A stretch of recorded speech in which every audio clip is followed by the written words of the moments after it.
আসে না, প্রশ্নই আসে না, অন্য কোনো ছবির প্রশ্ন আসে না। অনলি বরবাদ। বরবাদ। একটা ছবি আছে বরবাদ, এই বরবাদ জনগণের ভিতরে একটা শান্তি ফিরে না দিচ্ছে।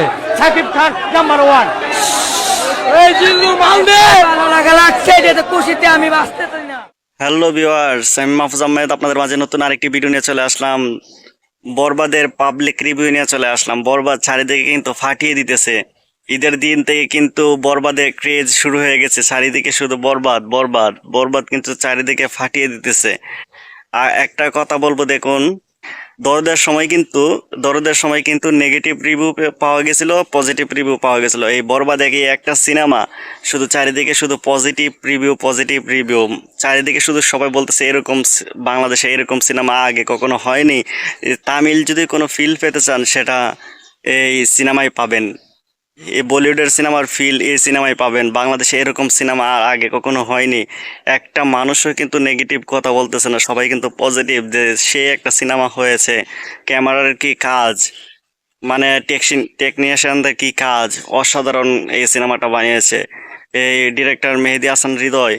উনি কিন্তু যে অ্যাঙ্গেল থেকে ক্যামেরাগুলো নিয়েছে, অসাধারণ ফাটিয়ে দিয়েছে। সেই পাবলিক রিভিউ নিয়ে আপনাদের মাঝে চলে আসলাম, আপনাদের সাথে শেয়ার করব যে পাবলিকরা কি বলতেছে সেটা দেখি, তারপরে আরও বাকি কথা বলবো। চলুন দেরি না করে বরবাদের পাবলিকরা কি বলতেছে বরবাদ সিনেমা দেখে, সেটা দেখি আগে। চলুন একসাথে শুরু করা যাক। অবশ্যই অবশ্যই আবার দেখবো। বরবাদ হইলে বাচ্চা বরবাদ। ভাই তুমানের বাপ, এটা তুমানের বাপ, সেরা এটা ভাই। বাংলা ইতিহাসের সেরা সিনেমা ছিল, এরকম অ্যাকশন ফিল্ম কখনো হয়নি আগে।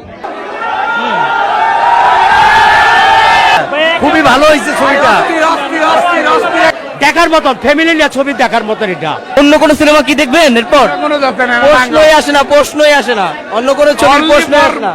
অনলি বরবাদ। বরবাদ। একটা ছবি আছে বরবাদ, এই বরবাদ জনগণের ভিতরে একটা শান্তি ফিরে না দিচ্ছে। সাকিব খান নাম্বার 1। এই জিল্লু মালদে ভালো লাগা লাগছে, এটা খুশিতে আমি বাঁচতে চাই না। বরবাদের শো ভেঙেছে। দর্শকদের রিভিউ দেখে একেবারেই মাথা নষ্ট। দর্শক বলছে এটা কি বানিয়েছে, দম বন্ধ হয়ে যাওয়ার মতো সিনেমা। যেমন গল্প তেমন ভায়োলেন্স, কথার সাথে প্রত্যেকটা বিষয় মিল রেখেছেন পরিচালক মেহেদী। বরবাদ চলচ্চিত্রের হল রিভিউর দিকে যদি আমরা তাকাই, বরবাদের আলোচনার চেয়েও বরবাদের রিভিউ দর্শক বেশি ডিমান্ড করছে। বরবাদ সিনেমার প্রথম শো ভাঙার সাথে সাথে দর্শকদের প্রতিক্রিয়া দেখে বোঝাই যাচ্ছে এই চলচ্চিত্রটি হয়তোবা দীর্ঘ লম্বা রেচের একটি ঘোড়া। কারণ এই বরবাদকে আটকানোর মতো কোনো সিনেমা এবারের ঈদে মুক্তি পায়নি। বরবাদের গল্প, বরবাদের অ্যাটিটিউড এবং শাকিব খানের ডায়লগ মাথা নষ্ট ছিল। এবং শাকিব খানের প্রত্যেকটা ইন্ট্রোডিউস, প্রত্যেকটি কাউন্টার চোখ দাদানো ছিল। এই চলচ্চিত্রটি প্রত্যেকটি মানুষদেরকে আবারও হলমুখী করবে। 3টি বিষয়ের জন্য এই সিনেমাটি মানুষ দেখবে। প্রথমত ভায়োলেন্স, তারপর ডিফারেন্ট টাইপের একটি রোমান্টিক গল্প, এবং সর্বশেষ তার পরিণতি। প্রেমের জন্য একজন পুরুষ কি করতে পারে শাকিব খান দেখিয়ে দিয়েছে, ফাটিয়ে দিয়েছে। বরবাদের এই হল রিভিউগুলো আপনাদের কাছে কেমন লাগছে?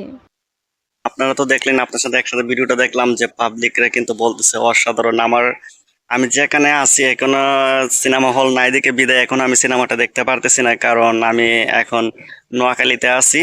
তো নোয়াখালীতে কোনো সিনেমা হল নাই বিদায় আমি দেখতে পারতেছি না। যখন ঢাকায় আসবো তখন অবশ্যই সিনেমাটা দেখতে যাব। আমার মনটা এমনিতে খুব খারাপ, আমি সাথে সাথে দেখতে পারতেছি না। আমি একটা কাজে নোয়াখালীতে আছি, এই নোয়াখালীতে কোনো আমি সিনেমা হল চারিদিকে খুঁজে বেরিয়েছি, কোনো সিনেমা হল না থাকায় নোয়াখালীতে আমি দেখতে পারতেছি না।